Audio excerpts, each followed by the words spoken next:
Allu Arjun arrest చేయబోతున్నాం అని తెలియగానే అల్లు అర్జున్ వాళ్ళ నాన్న అరవింద్ గారు చిరంజీవి గారు ఇంటికి వెళ్ళడం, చిరంజీవి గారు సరే బావా మనం పవన్ కళ్యాణ్తో మాట్లాడదామని వెంటనే పవన్ కళ్యాణ్ గారితో మాట్లాడడం, పవన్ కళ్యాణ్ గారు మళ్ళీ రేవంత్ రెడ్డి గారితో తెలంగాణ చీఫ్ మినిస్టర్తో మాట్లాడటం, చట్టం తన పని చేసుకుపోతుంది రండి పవన్ కళ్యాణ్ గారు ఏమవుతుంది అని ఆయన చెప్పటం, లేదు లేదు లేదు మా అల్లుడు బయటికి రావాల్సిందే ఎలాగైనా సరే అని చెప్పేసి మళ్ళీ అనడం, రేవంత్ రెడ్డి గారికి చంద్రబాబు నాయుడు గారు ఫోన్ చేసి మాట్లాడడం, ఏదో కుర్రాడు హడావుడి చేశాడు అనడం, మొత్తానికి 24 గంటల్లో జైలు జీవితం అయిపోయింది.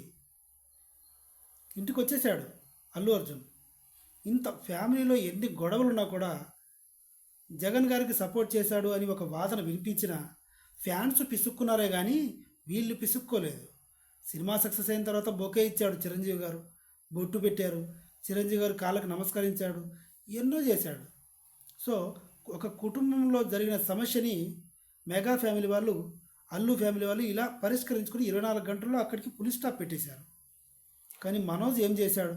మోహన్ బాబు గారి అబ్బాయి రూపాయి కూడబెట్టుకొని దుర్వ్యసనాలు పక్కన పెట్టి మోహన్ బాబు గారు మొదట ఆయన స్థాపించింది 1వ తరగతి నుంచి 10వ తరగతి వరకు తిరుపతిలో స్కూల్స్ పెట్టాడు. కాస్త డబ్బులు వచ్చిన తర్వాత ఇంటర్ డిగ్రీ పెట్టాడు, తర్వాత పీజీ, తర్వాత మెడికల్ కాలేజీలు, ఇలా పెంచుకుంటూ పోయాడు. స్కూల్కు సంబంధించినవి, కాలేజీలకు సంబంధించినవి తప్ప ఎక్కడా వైన్ షాప్ పెట్టలేదు, హోటల్స్ రిసార్ట్స్ పెట్టలేదు మోహన్ బాబు గారు. అలా స్కూళ్ళు కాలేజీలు అనేవి అవి పెంచుకుంటూ పోయాడు తప్ప క్రమశిక్షణతో ఇలాగే సంపాదించుకున్నాడు తప్ప దుర్వ్యసనాలకు పాడు పడలేదు. ఇలా సంపాదించుకున్న ఆస్తి గురించి మనోజ్ ఏం చేశాడు? రోడ్డున పడేసి ఒక ఇంట్లో రౌడీలు కదా కొట్టుకున్నట్టుగా కొట్టుకున్నాడు. ఇంట్లో గొడవ జరుగుతుంటే అది బయటికి తెలియకుండా ఉండడం కోసం మోహన్ బాబు గారేమో రే ప్రెస్ వాళ్ళని రానియదురా అంటూ మోహన్ బాబు గారు అరవడం, రే లోపల రానియండి ప్రెస్ వాళ్ళని అని మనోజ్ అరవడం. మన బకాసం పంతులు గారు అయితే రే 3 లెక్క పెట్టేసరికి అందరూ వెళ్ళిపోవాలి లేకుంటే కొట్టిస్తా అని చెప్పడం, 1 2 3 రే కొట్టండి రా నా కొడుకుల్ని అని విష్ణు చెప్పడం. ఇదంతా చూస్తుంటే ఒక రౌడీలు కదా కొట్టుకున్నట్టే కొట్టుకున్నారు.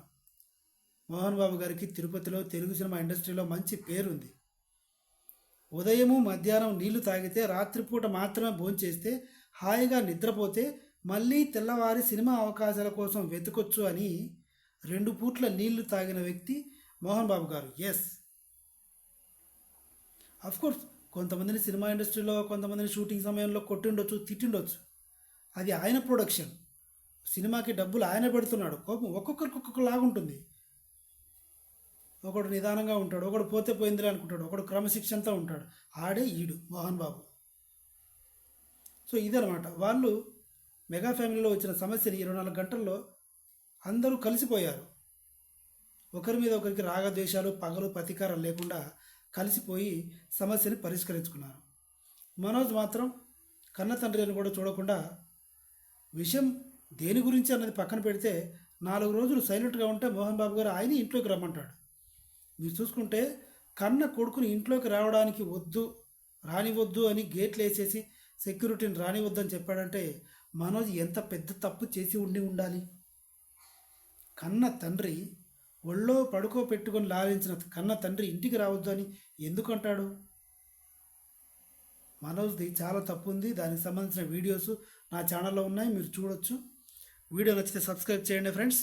Thank you.